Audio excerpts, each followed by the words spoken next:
Roberto Chaure, sir. Ang chairwoman nila si Chen Esperanza. Wala siya Gagarin, Esperanza Gagarin. Wala siya rin. Pagdating naman sa peace and order ng Barangay 30, ginagawa namin yung mga paraan. Like for example, magkakaroon kami ng rubing every night. Titignan namin yung mga problem regarding sa mga makikita namin sa CCTV namin kung ano yung mga problema. Minsan may report dito na regarding sa mga pagnanakaw ng mga kuryente. Ngayon binibigyan kagad namin ng action. Nahanap namin yung tao o kung sino man yung taong involved o kung sino man yung taong naapektuhan. Tinatanong namin kung ano oras nangyari, sino yung taong gumawa. By that, nasusolusyon na namin yung problema. Agad-agad. Yes, sir. Tungkol naman sa mga batang maiingay, nandiyan naman yung pagdating ng 10 o'clock ng gabi, nagkakaroon kami ng sirena para malaman mga bata na kailangan na nilang umuwi sa mga bahay-bahay nila. Anong oras yan, next? Mga 10 o'clock. Yes, sir. Para maiwasan natin yung mga batang gumagala pa ating gabi na nasa kalsada pa. Saka uso daw yung uso ngayon yung balita no? Yung mga Dukot naman ngayon. Dukot naman na nasa-circulate sa social media. Yes, sir. Nababalitaan namin yan pero mas para sa Barangay 30 is concerned, wala naman nangyayaring ganun. Wala namang cases next. Walang case na ganun. Dito, mga prevention namin, katulad niya, sabi nyo nga, huwag nang palalabasin yung mga bata sa gabi dahil nga sabi nyo nga sa inyo nang galing, may mga problemang nakakarating sa atin na dinudukot yung mga bata, kinukuha yung mga spare parts ng bata, binibenta, yung mga ganun ba, yung mga nakikita natin sa social media.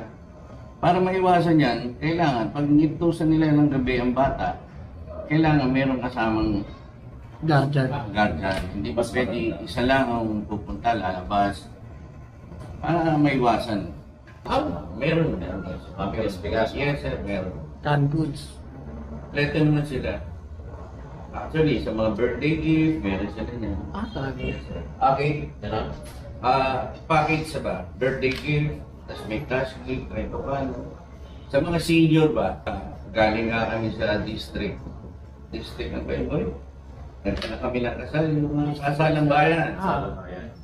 Eh, nakita ko rin yung improvements ng district ng napakaganda. Ando lahat yung mga big schools, nakita rin natin. Sa ano po yun sa North, ano po yun? North Caloocan. Yes, sir, North Caloocan. Alam ko yan, dyan sa mga schools. Alam ko sila yung nagpa-renovate ng mga schools. Lerma, I don't know kung specific time, ano? Lerma, may Paho. Yung mga basketball court tayo na napapaglaro ng mga bata. Kalsada, pinayos. Yes, sir. Pero siyempre, Street light po. national yan bilang isang EXO at bilang isang tagasunod ng ating kapitan, ng Anching Gagarin, sana sumunod tayo sa panuntunan nila na kung kailangan sitahin sila, may birthday, kailangan ganitong oras lang kayo para maiwasan natin yung problema. Kasi minsan lumalaon na yung gabi, may mga tao pa tayo sa kalsada, nakaka-istorbo tayo. So pag sinita tayo ng mga barangay police natin, medyo magpasaway tayo. Kasi una-una para sa kabutihan ng lahat, yung mga ginagawa ng barangay.